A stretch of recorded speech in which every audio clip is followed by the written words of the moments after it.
Good morning all of you.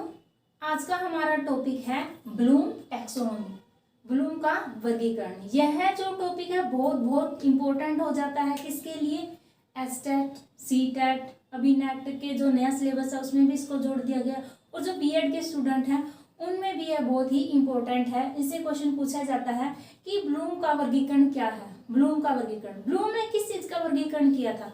तो Bloom ने वर्गीकरण किया था अनुदेशनात्मक उद्देश्यों का। अनुदेशनात्मक उद्देश्य, इंस्ट्रक्शनल ऑब्जेक्टिव, ये क्या होते हैं? जो हमारे एक शैक्षिक उद्देश्य होते हैं वो क्या होते हैं? व्यापक होते हैं। उसका उद्देश्य होता है कि जो विद्यार्थी होते हैं उसका सर्वांगीण विकास करना होता है, और वो व्यापक स्तर पर होते हैं, उनकी अवधि है जो लंबी होती है। लेकिन जो अनुदेशनात्मक उद्देश्य हैं ये क्या होते हैं? अनुदेशनात्मक उद्देश्य शिक्षण, जो कक्षा शिक्षण से संबंधित होते हैं, कि जो कक्षा में अध्यापक शिक्षण करवाता है उसका क्या उद्देश्य होता है। तो एक अध्यापक का यही उद्देश्य रहता है कि जो विद्यार्थियों के तीन जो क्षेत्र होते हैं, ज्ञानात्मक, भावात्मक और क्रियात्मक पक्ष का क्या करे, विकास करे। इसी का ब्लूम ने क्या है, वर्गीकरण किया है। ज्ञानात्मक जो पक्ष का है ब्लूम ने वर्गीकरण किया है 1956 में किया था, ये ब्लूम ने ही किया था मुख्य रूप से। और जो भावात्मक क्षेत्र के जो उद्देश्य हैं, भावात्मक पक्ष का बोल सकते हैं इसको हम, तो उसके उद्देश्य हैं इसका 1964 में दिए थे। ये किसने दिए थे? इसमें मारिया तथा कर्थवाल, इन्होंने भी क्या है, ब्लूम की सहायता की थी। और जो तीसरे थे क्रियात्मक उद्देश्य, ये 1966 में दिए थे सिम्पसन ने इसमें ब्लूम की क्या है, सहायता की थी। तो मुख्य रूप से कि बच्चे का जो कक्षा का शिक्षण होता है उसमें तीन प्रकार का उसका विकास होना आवश्यक है, भावात्मक, ज्ञानात्मक, भावात्मक और क्रियात्मक। कि कोई भी जो टॉपिक होता है वो विद्यार्थी उसको ज्ञान रूप से उसको ग्रहण भी करे और उसको भावात्मक रूप से भी समझे, तथा उसको पे जो क्रिया होने वाली है वो क्रिया भी करने उसको आनी चाहिए। तो तीनों पक्षों का विकास किया था, बहुत इंपॉर्टेंट हो जाता है। ज्यादातर क्या है, आप लोगों को ज्ञानात्मक पक्ष के बारे में पढ़ाया जाता है। ज्ञानात्मक पक्ष के जो ये 6 पॉइंट हैं इनके बारे में वीडियो मिलेंगी। भावात्मक और क्रियात्मक पक्ष के बारे में भी आज हम पढ़ेंगे। तो सबसे पहले देखते हैं जो ज्ञानात्मक उद्देश्य होते हैं। 3 भागों में इन्होंने बांटा है ब्लूम ने, ज्ञानात्मक उद्देश्य, भावात्मक और क्रियात्मक। ज्ञानात्मक उद्देश्य को 6 भागों में बांटा गया है। फर्स्ट है इसमें ज्ञान। ज्ञान होता है नॉलेज, कि विद्यार्थी है किसी भी विषय के बारे में ज्ञान प्राप्त करें। यह जो ज्ञानात्मक उद्देश्य है इसका सबसे निम्न स्तर इसको माना गया है। इसमें यह चीज ध्यान रखने वाली है कि जो इसके 6 स्टेप हैं इनको एज इट इज याद रखना है, क्योंकि एग्जाम में इसके ये पूछे जाते हैं कि जो ज्ञानात्मक उद्देश्य होते हैं, ज्ञानात्मक क्षेत्र होता है, उसका प्रथम स्तर कौन सा है, सेकंड क्या है, थर्ड क्या है, इनको अरेंज करना आ सकता है, या इसका सबसे उच्चतम स्तर कौन सा होता है। उच्चतम स्तर इसका होता है मूल्यांकन, और सबसे निम्न स्तर होता है ज्ञान। तो ज्ञान में आएगा कि विद्यार्थी किसी विषय के बारे में ज्ञान प्राप्त करे, उसको जाने। दूसरा है बोध। बोध अंडरस्टैंडिंग, कि विद्यार्थी किसी विषय के बारे में, किसी टॉपिक के बारे में सिर्फ ज्ञान ही प्राप्त न करें, उसको समझे भी, अंडरस्टैंडिंग, उसको समझ करे, याद करे। उसका बाद है थर्ड है एप्लीकेशन, उपयोग, कि वो कहीं उपयोग आने वाला है तो विद्यार्थी उसको अपने जीवन में उपयोग करेंगे। मान लो विद्यार्थियों को हम मौलिक अधिकार बता रहे हैं, मौलिक अधिकारों के बारे में विद्यार्थियों ने सीख लिया, ज्ञान में समझ लिया, बोध में समझ गए। लेकिन अगर कहीं पर लाइफ में उनके मौलिक अधिकारों के बारे में उनको पता होना चाहिए कि हमारे मौलिक अधिकार क्या हैं। अगर उनके अधिकारों का हनन हो रहा है तो उसका उपयोग कर सकते हैं कि हनन हो रहा है तो हमें क्या करना है, कैसे आवाज उठानी है। विश्लेषण, एनालिसिस। विश्लेषण क्या होता है? विश्लेषण होता है अलग अलग, मान लो मौलिक अधिकार हैं, कितने प्रकार के हैं? 6 प्रकार के। सभी मौलिक अधिकारों के बारे में अलग अलग चीज उनको विशेषताएं हैं। जो 6 मौलिक अधिकार हैं उनकी सबकी विशेषताओं के बारे में पता होना चाहिए। तो कोई भी टॉपिक है उसके कितने कैरेक्टर हैं, उनके सबके बारे में अलग अलग विश्लेषण उनको आना चाहिए।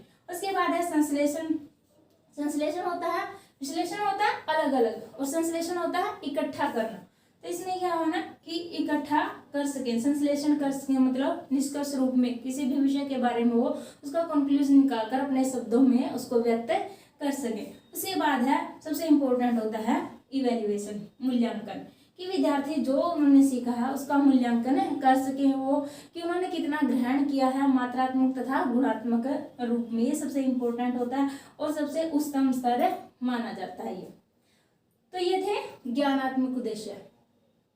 उसके बाद है भावात्मक, कि विद्यार्थियों के जो भावनाएं होती हैं, अभिवृत्तियां होती हैं, रुचियां होती हैं, उनका भी विकास हो। ये भी क्या होता है, उद्देश्य होता है किसका, अध्यापक का, कि कक्षा शिक्षण में विद्यार्थियों को जो भी सिखाया जाए उसको वो अपनी अभिवृत्तियों में ढाले, उसका उससे उनके क्या है मूल्यों में परिवर्तन आए।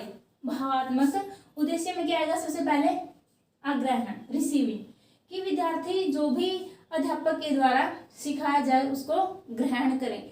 उसको कब करेंगे, अगर उनमें क्या है तत्परता होगी तो ही वो उसको क्या है ग्रहण कर सकेंगे और अध्यापक उनमें उत्प्रेरणा जागृत कर सकता है। उसके बाद है प्रतिक्रिया, रिस्पोंडिंग, कि विद्यार्थी सिर्फ ग्रहण ही न करें, उसको उसके प्रति उनकी प्रतिक्रिया भी होनी चाहिए। जो सिखाया जा रहा है उसको उस पर वो रिस्पॉन्स भी करें, अपने जो व्यूज हैं वो दें, अध्यापक जो भी पूछे वो उनको बताएं। उसके बाद है आंकलन, वैल्यूइंग, कि वो देखें कि जो वो सीख रहे हैं उसकी वैल्यू क्या है, उसको हमने कहाँ पर जीवन में उपयोग करना है, वो हमारे लिए कितना महत्वपूर्ण है। इसके बाद है संगठित, ऑर्गेनाइजिंग, कि जो भी उनकी मूल्य है, अभिवृत्तियां हैं, एक ही नहीं है, कई सारी होती हैं, ये सबको संगठित करें। एक ही अभिवृत्ति का विकास नहीं करना है, एक ही रुचि का विकास नहीं करना, कई सारी होती हैं और उनको संगठित रूप से वो करें। उसके बाद है मूल्य निर्णय, वैल्यू जजिंग करते हैं, कि उनको ये होना चाहिए कि क्या चीज़ सही है और क्या गलत है, इसके बारे में भी उनको ज्ञान होना चाहिए। तो भावात्मक उद्देश्य होते हैं जो भावनाओं से संबंधित होते हैं, मूल्यों से संबंधित होते हैं, रुचियों अभिरुचियों से संबंधित होते हैं। उसके बाद है जो क्रियात्मक पक्ष के उद्देश्य हैं, उनका 1966 में सिम्पसन ने उसकी सहायता की थी, ब्लूम ने। क्रियात्मक उद्देश्यों में क्या आता है कि जो विद्यार्थियों की जो एक्टिविटी है, क्रियात्मक पक्ष का भी उनका विकास हो सके। प्रत्यक्षीकरण क्या होता है, मतलब किसी भी चीज को देखना। प्रत्यक्षीकरण इंद्रियों से संबंधित है, ज्यादा से ज्यादा इंद्रियों का प्रयोग कर सके, किसी भी चीज को वो देखकर समझ सके, जिसमें ज्यादा से ज्यादा, जैसे किसी भी चीज को देखकर समझा, अगर वो करने लायक है तो उसको कर सके, प्रत्यक्षीकरण, परसेप्शन। उसके बाद है विन्यास या स्थापन। इसमें क्या होता है कि जो शारीरिक तथा मानसिक जो क्रियाएं होती हैं उनको समायोजित करके विन्यास स्थापन करना है। उसके बाद है निर्दिष्ट अनुक्रिया। निर्दिष्ट अनुक्रिया में क्या होता है कि जो विद्यार्थी होते हैं अध्यापक के द्वारा कर उनको कोई क्रिया करने के लिए दी जाती है तो विद्यार्थी उस क्रिया को करे। जैसे मान लो योगा की एक्टिविटी करनी है तो विद्यार्थी उनको करे, अध्यापक उनको आदेश दिया है तो विद्यार्थी वो क्रियाएं करेंगे। यांत्रिक क्रियाएं जो किसी भी इंस्ट्रूमेंट से संबंधित होती हैं, बार बार अभ्यास करने के लिए अध्यापक उनको दे। मान लो कंप्यूटर पे किसी चीज का अभ्यास करना है तो अध्यापक कहेगा तो विद्यार्थी उनको यांत्रिक क्रिया प्रणाली उसको वो सीखेंगे, करेंगे। जटिल प्रत्यक्ष अनुक्रिया मतलब बार बार और अधिक अभ्यास करने से कठिन जो कार्य होते हैं करने वाले विद्यार्थी उनको भी कर सकेंगे। कब करेंगे?